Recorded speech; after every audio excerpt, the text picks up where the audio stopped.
Right. Okay. Hello, hello. So I guess this is the first episode for this playlist where we going to get someone very expert in something to have a short talk conversation. So today we have my own supervisor. From way back, Way back. Yay!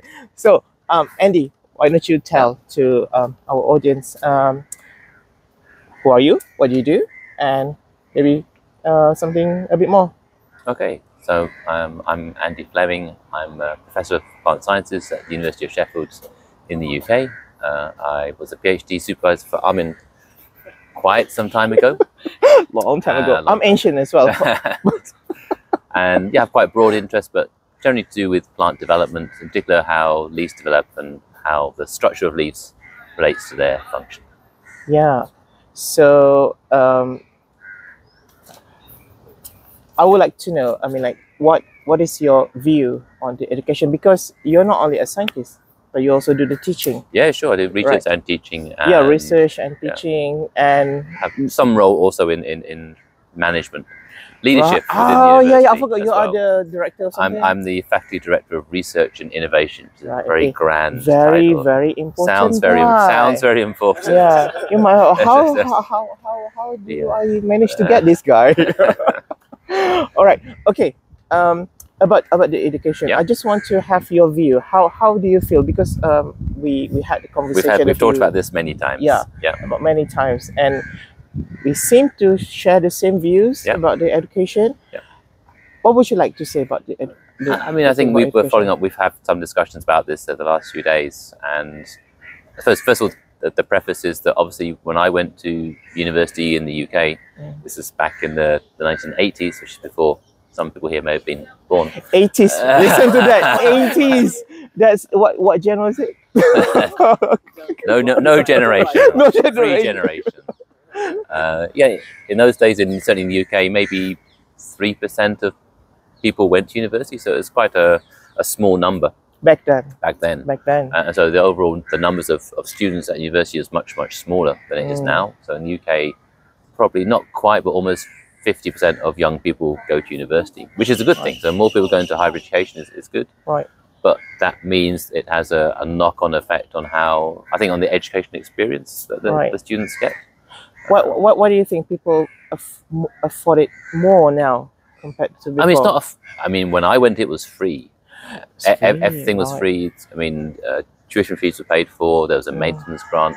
You didn't get much money, but you got scholarship as well. I got scholarship, but for most, it was free. It was paid for by the government. Right. And in the UK, I guess 10, 15 years ago now, they brought in tuition fees, but which is actually a loan. So students build up a loan when they go to university, and then are expected to pay it back to the government over a length of time, depending on their income. But that has also meant there's been more money available to universities, and they've expanded the numbers. There's been government policy for the last 20 odd years is to increase the number of people going to university.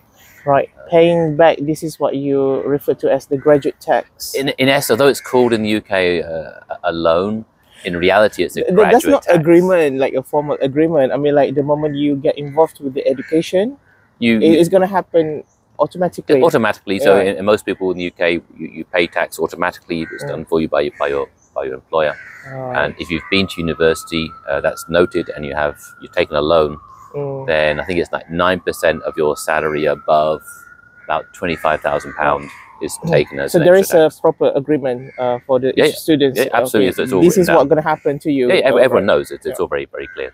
Right.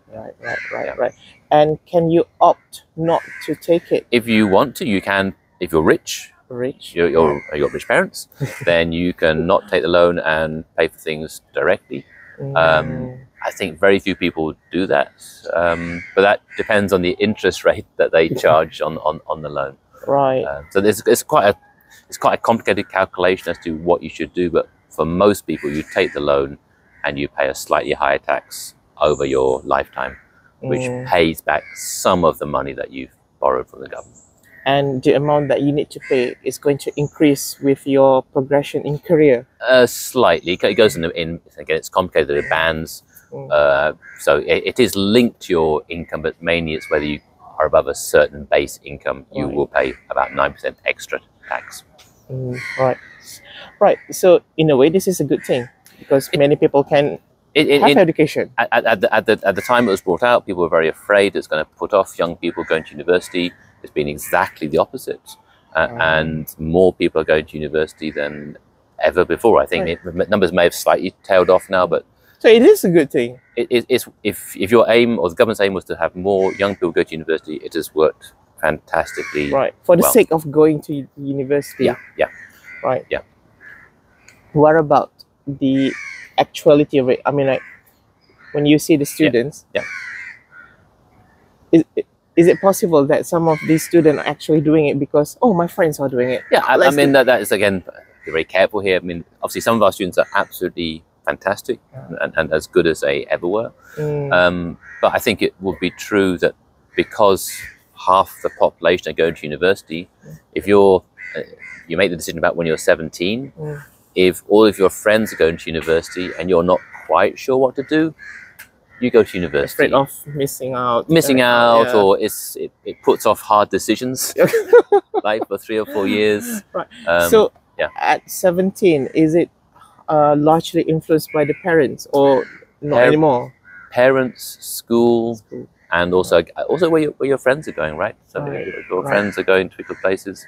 And again, there's definitely inequalities in the system, as in very often people from poorer backgrounds don't have the confidence to apply to university. Low self-esteem. Not many of their friends are going to university, therefore, and often, unfortunately, I think some schools, because they're in a very a deprived area, they don't expect their children or the kids to go to university, and therefore that they're held down a bit.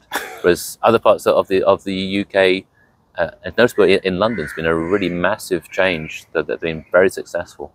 Of a very high portion of young people in London going on to higher education. Probably some people got dormant potential. They got exactly. Then that was the whole idea, that people have dormant potential. You go to university, and that brings it out. So that has worked definitely. But at the same time, there's a tail of people who, in hindsight, I think when they get older, why did I spend 3 or 4 years at university? Is this really benefited me? There's a good. So maybe education is more making sense for certain industry, to a long education. Again, if you ask industry, or you read what interested in the paper, they're often not that happy either, because the people that are graduating don't have the specific skills that industry needs. Right. But again, that's again maybe a British problem. I think that's kind of like universal problem. A universal problem. Okay. Because in Malaysia too, I mean, like the employers are expecting certain things to be. You should know this by default. Right. But no, because universities, they have syllabus set by the ministry. And the ministry don't really necessarily care about what the industry needs. And then there's definitely a tension in the UK, because on the one hand, yes, you want your graduates to go out and be ready for the job market.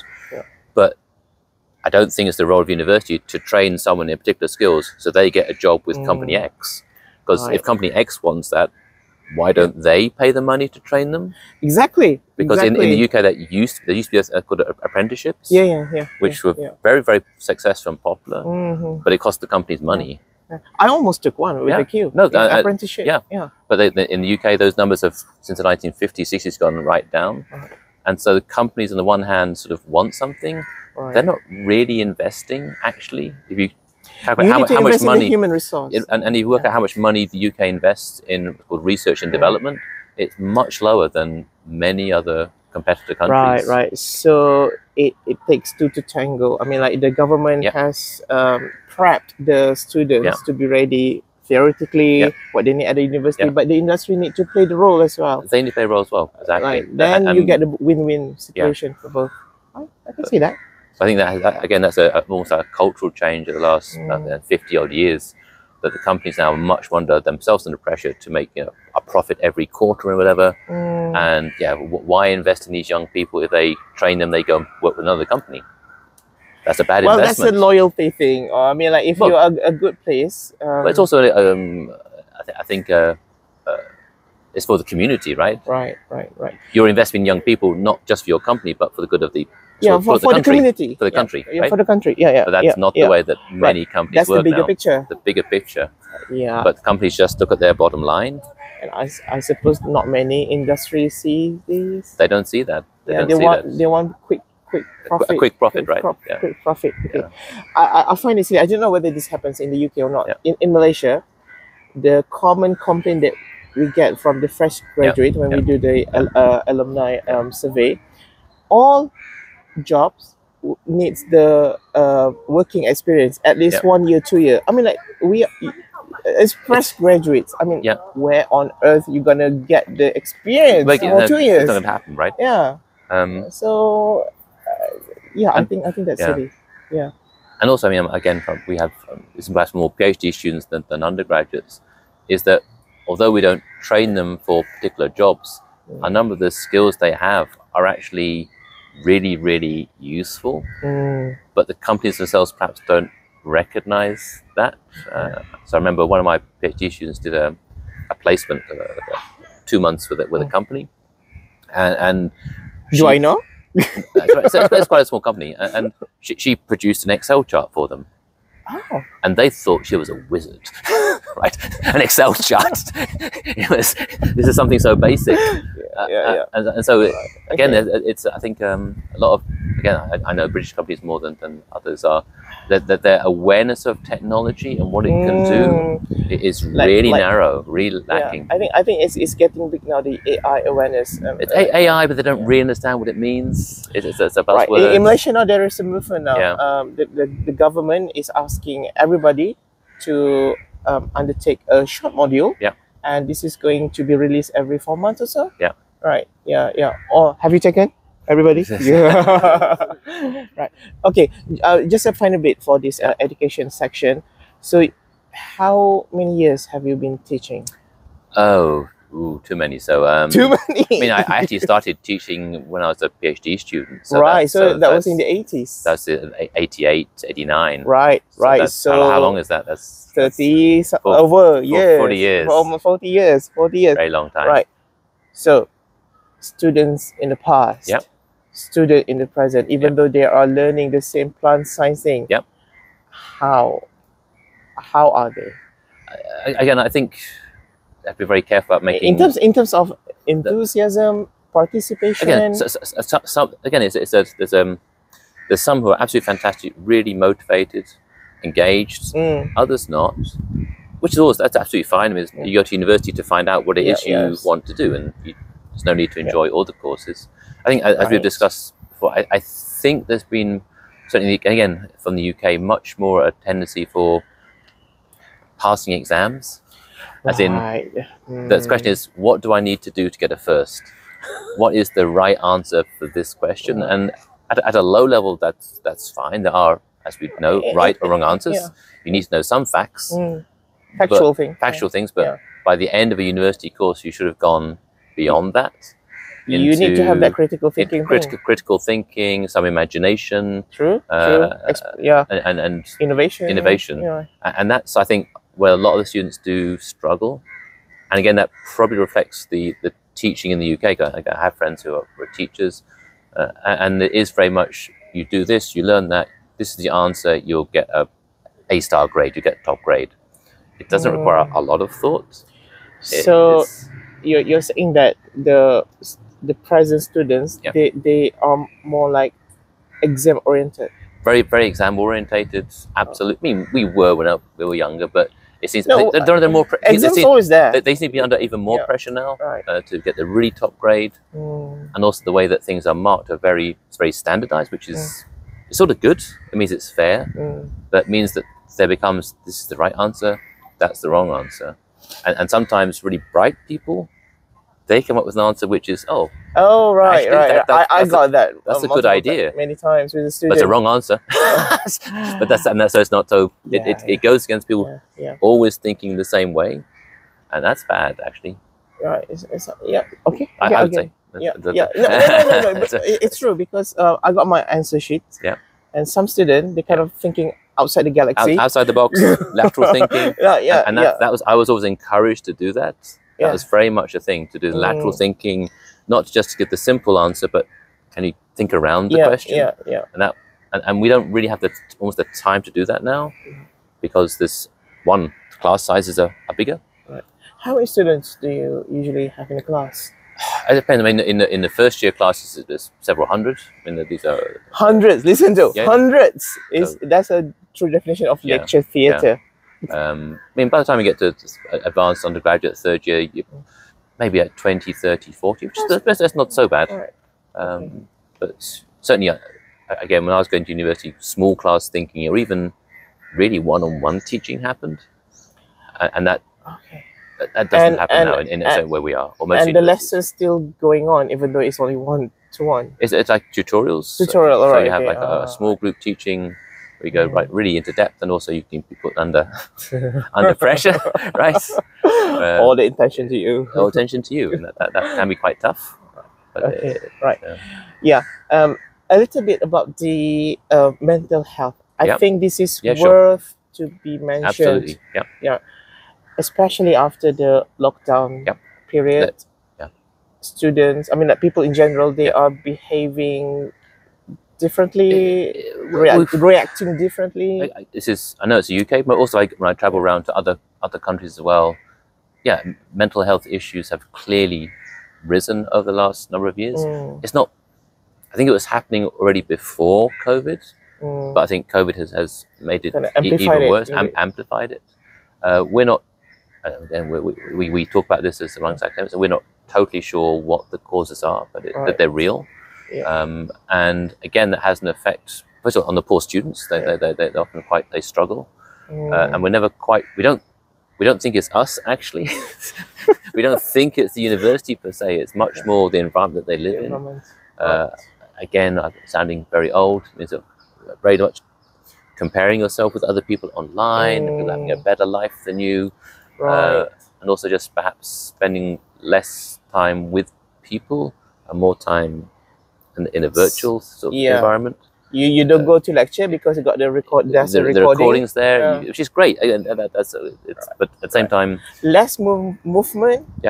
More less engagement. Less engagement. That's not the only reason, but it's a real problem. I think it's I don't know what it's like in Malaysia, but certainly in Europe and North America, it's a problem that's increasing. And universities spend a lot of time and money to try and help the students. How does the university, help students? So the student union has a whole set of people basically employed to advise students. They do a fantastic job.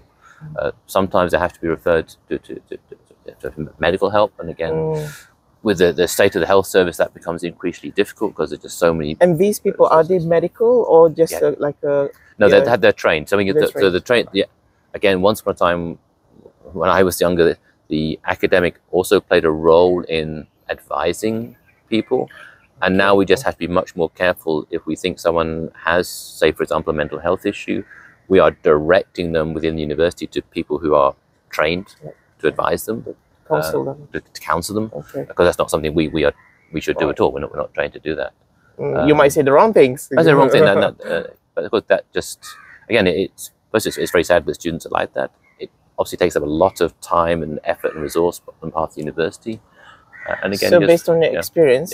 After you have undertaken these efforts, are the students getting better? So I don't know enough. I'm not an expert in that area. I think some do. Some again, the people are tough. Right? They're always tougher than you think. Resilient. And there's some students who just go through really tough times and get through. Some sort of drop out, and some just sort of make it through. But I'm not sure they still have problems at the end, I think. Right. Okay. The reason I want this to be open. I don't think that's only happened in Andes University, even in UPM. I mean, like I got you know, marking the exam. That's so many speeches in there. Yeah, really. Like students trying. Actually, really. Yeah. Instead of answering the question, they are making some kind of comments. Yeah, comments. Okay. Yeah. Comments. Sometimes kind of drawing. Right. That's I mean, like. Okay. So I wonder, like, it's not like I want to punish the students. I'm like in the process to understand, right? Yeah. And this happens not with the final year student. It's actually with the first year, the second semester. I mean, they're still young, still early. No, I mean, that's again, so we have tutorial groups, which I suppose now about 8 people, and once upon a time, say when I started teaching properly, you might have, say, maybe one of those students on average would have a problem sometime in the year. Now it's 2, 3. You just know, and this is like first week of semester, right? That you just know. Is it contagious? That's a good question. I'm never quite sure. As in, if students do notice. Before this, they don't want to show it. Before everyone kept it in, and that's also not good. Just keep it to yourself. But sometimes you get the impression that if you get the impression, oh my gosh, lots of people are having problems, perhaps I've got a problem. It's sort of, and it sounds crazy, but I think people want to be part of a group. Yeah. Otherwise, you're missing out again. We're missing out again, and I've got a problem. Is it a bad problem? I reckon these are. They're 18 years old. They haven't. They're quite young. Between the male and female student, are they about the same? I think it's about the same. More group, more. I mean, probably males still are a bit more contained and don't talk about it so much. Yeah, it's not very. I think there's still a difference between the two, but it's it is. On the one hand, people are being more open. That's great, but I get some extent that. Again, they're 17, 18, they haven't had so much experience of life. And so they have problems. They shouldn't. They shouldn't have. And that's what I mean, like... And they see problems which perhaps you or I think, that's unfortunate, but worse things are going to happen in your life. Tough. Life is tough. Life is tough. And so they see, and they think this, for them, it's a real big problem. And it's really difficult then to say, don't worry, because everyone can say don't worry. But so it's a bit tricky. You want to say life is tough, but you don't want to sound. but at some point we need to be empathic. We need to show empathy, but at the same time have our feet on the ground. That that's happened. At the moment you feel bad about it, but I think in 10 years' time you look back and compare to other things that are going to happen in your life. Like remember some of the girls students, the female students asking for extension. For the assignment. I mean, like, we have that. Yes, I can give to you, but what is your reason for taking it? I mean, like, that's not fair for the rest of the class who struggle to meet the deadline. And that is again where I feel uncomfortable, because by being kind to one person, you might end up being actually unkind to the others who have struggled or unfair, unfair, and I sometimes worry whether we get that balance right. Right. Okay. Because you always want to help people. But by helping someone, you want to help. I can understand. Some people are late bloomers. They need a bit extra time to reach there. Right.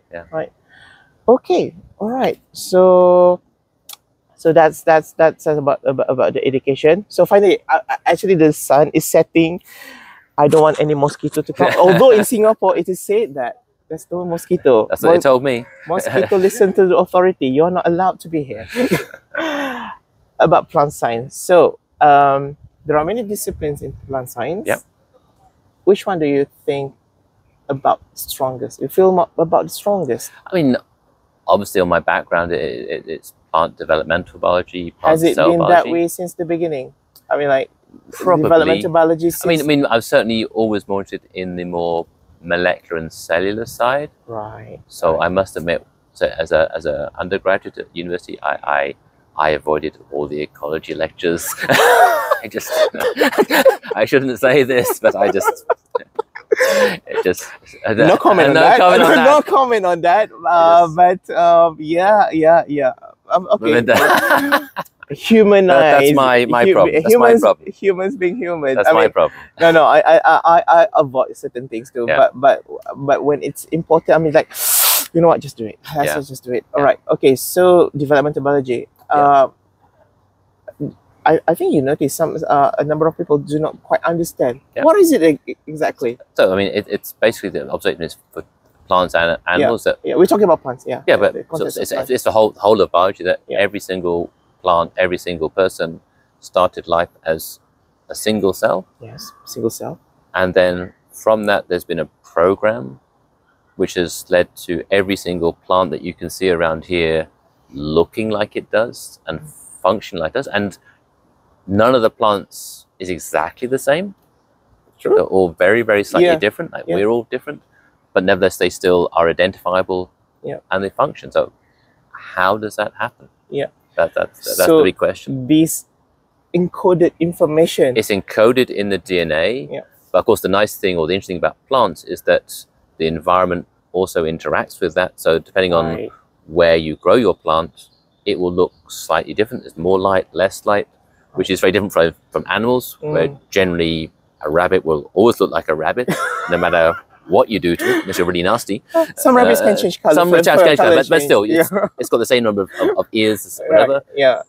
A plant will have different number of leaves. It'll have different branches. It'll have different root structure. It will grow high. It will grow sideways. From far, when you look at the plant there, you're gonna call it a palm. It's a palm, You're not gonna call it a banana. No. A plant. Yeah. No, Yeah. no, that's got the characteristic to it. but that plant is still different from the one next door. Exactly. It's not Both are exactly. palms. It's not exactly the same. Actually, all of them are palms there. Yeah. Yeah. But they all But they're different. all different. But they all came from a single Yes. cell, Yeah. Come from single and cell. with a more or less the same DNA.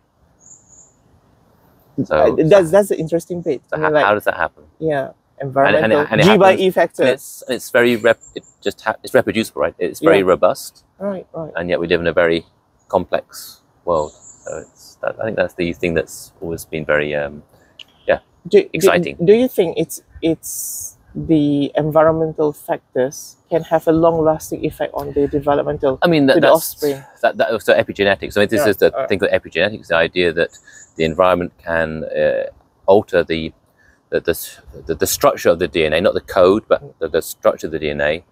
And there's still actually quite some discussion in the literature about, certainly can happen, it affects how the plant works during its own lifetime.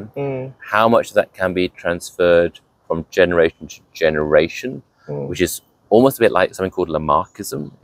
So Lamarckism, the idea okay, was alright. that the animals or organisms could change their traits depending on the environment, Okay. and then pass it on to their offspring. So it sounds a bit like Lamarckism. So as far as I understand it, it's not my area of speciality. It can happen, but to what extent it's a normal and process, I think that's still open to discussion. Right. So you're saying that if the environment has definitely changed, Yep. The information is passed down to the children, and then the children is experiencing this They will be if, like, Environment. prepared prepared. Yeah. for Yeah, that new environment. They are prepped. Yeah, to- because the DNA itself is prepared to express or repress particular genes under those environmental and this is a conditions. form of evolution, perhaps. Well, it's not changing the DNA sequence, so it's not evolution as such. Evolution would be a change in the DNA sequence. This is more how the DNA essentially stays the same, but how that DNA is expressed Right. changes how a So the plant sequence looks. is the same, but the Absolutely the same. expression. Yeah, there's modification of the DNA, and that chemical modification alters how the DNA. Methylation. Example, methylation, acetylation, the Acetylation, whole right. very, very complicated set of rules. Right. And That sounds like an endless possibility there. And that's the challenge in that area, is that the combinations are immense, and therefore correlations, that's relatively straightforward to do, but correlation doesn't necessarily mean causation. I like that And sentence. so therefore, to actually manipulate in a very precise way what gets, say, methylated or not methylated, that becomes much more complex, especially since it's often do not with a sequence of the protein encoded by DNA, but it's by the regulation of expression. Or the transcription factors, the active on it. And those things can act at a very, very long distance. So you can have a change of the modification of the DNA here, which affects the expression of a gene here. Yeah, and something in between. But if you think about the number of combinations Yeah. and the way that DNA actually is a three-dimensional structure, so that if you wrap DNA together, something over here actually ends up quite close to something here. Right. So the proximity suddenly proximity. It's not a list. It's not like a long string. Your chromosomes are not in a long string.